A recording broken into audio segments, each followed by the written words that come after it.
안녕하세요, 박대리입니다. 지난 영상에서 예고한 새로운 도전을 시작합니다. 저는 하대리고요. 많은 기대 부탁드립니다.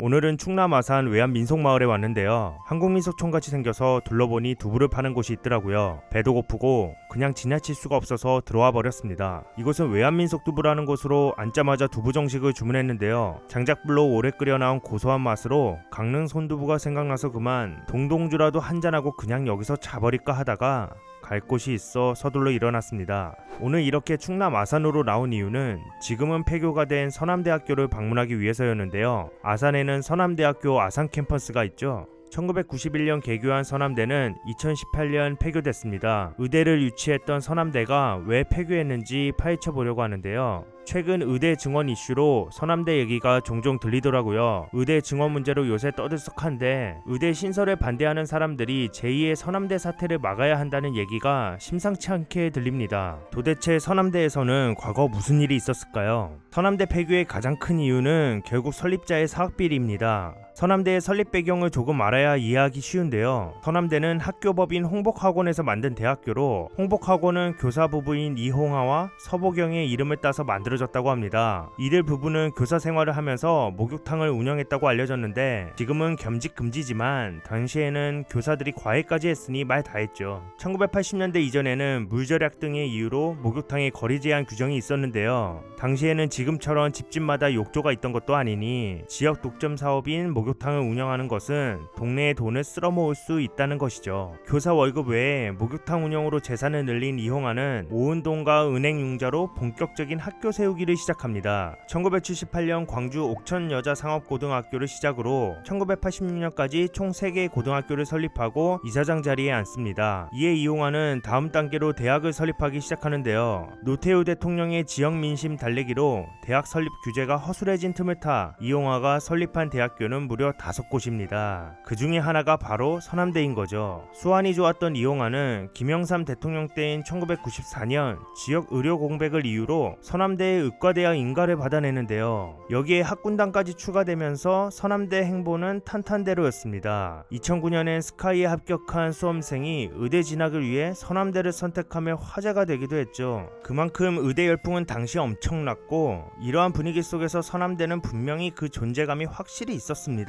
하지만 결국 문제는 벌어지고 맙니다. 설립 초기부터 부실교육 논란이 불거졌음에도 한국의학교육평가원 인증을 끊임없이 거부하다가 2011년 서남의대의 수련병원인 남광병원이 병원 신임위원회에 의해 수련병원 자격을 박탈당하며 본격적으로 서남대의 위기가 시작되는데요. 당시 서남의대의 병상 이용률은 2.8%에 불과했으며 연관 내원 환자가 불과 300명 뿐이었다고 합니다. 의사 출신 교수가 단 한 명에 불과했고 의학용어 과목 등 전공 수업은 폐강되고 교양 수업만 진행되는 상황마저도 벌어집니다. 당연히 전공의 수련은 물론 학생 실습 교육을 진행할 수 없는 수준인 거죠. 학생들은 최소한의 실습을 위해 광주 보훈병원, 광주 기독병원, 예수병원 등 떠돌이 실습을 하게 되는 지경까지 이르게 됩니다. 학생들의 등록금을 다른 대학 설립을 위해 사용하면서 점차 학교를 늘려나갔기 때문에 이용화 계열의 대학원 대학 포함 5개의 대학 모두 부실 경영은 너무 당연한 결과였고 이용화가 세운 모든 대학교는 최소 1회 이상 부실 대학으로 지정이라는 대한민국 교육계의 치욕적인 기록과 함께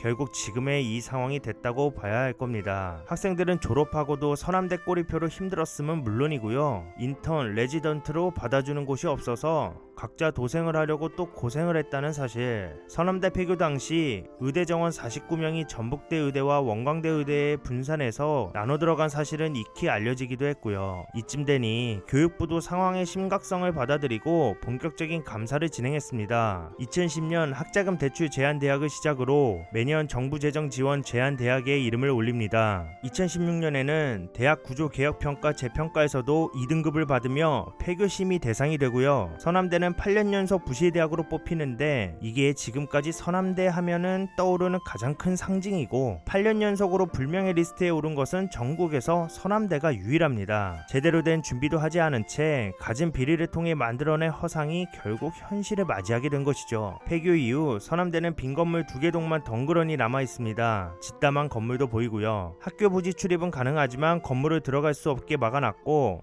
낮에도 으스스한 분위기가 캠퍼스 전체를 짓누릅니다. 곳곳에는 풀이 무성하고 유리창도 깨져 있으며 유리창 깨진 곳으로는 들어갈 수 없게 폴리스 라인까지 쳐져 있는 모습입니다. 무슨 사건이라도 생겼던 건지 호기심을 자극하는데요. 운동장도 잡초가 무성해서 형태를 알아보기 힘들어요. 주변에서 일하는 외국인들이 여가 생활을 즐기려고 운동장에 한 번씩 들린다고 하는데 실제인지는 확인이 필요하고요. 지금은 불가능할 것 같습니다. 폐교가 벚꽃 명소라니 아이러니하죠. 청춘들의 에너지가 느껴져야 할 대학교 교정이 텅 비어 있으니 안타깝다는 생각이 드는 것은 어쩔 수 없습니다. 학교 주변에는 문 닫은 가게들도 많이 보이네요. 과거에는 학생들로 왁자지껄했던 곳이겠죠. 지역 경제에 영향력이 있던 만큼 폐교가 되면서 주변 지역도 폭망한 것을 확인할 수 있습니다. 한편 남원 캠퍼스의 경우에는 전북대학교에서 사용할 예정이라는 소문이 있었으나 그 진행 상황에 대해서는 아무런 들리는 이야기가 지금은 없습니다. 그렇다면 사학비리의 대명사 이용화는 어떻게 됐을까요? 이용화는 치열한 법적 공방 끝에 2013년 6월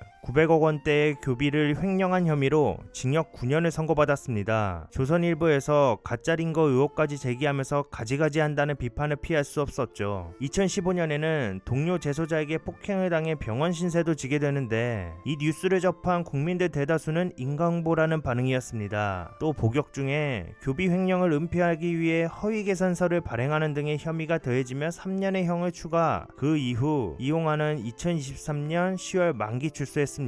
현재까지도 홍복학원의 정상화는 가시밭길입니다. 채무 문제가 복잡하게 얽혀 어디서부터 손봐야 할지 모르는 상황에 저출산 등의 사회적인 문제와 얽혀 더 추가적인 문제가 발생될 위기에 놓여 있죠. 홍복학원이 아직 운영 중인 대광여고, 서진여고를 비롯해서 사학비리의 폐해가 젊은 학생들과 지역 주민들에게 돌아가지 않았으면 하는 바람이네요. 시청 감사합니다. 구독과 좋아요 부탁드립니다. 이상 하하델이었습니다.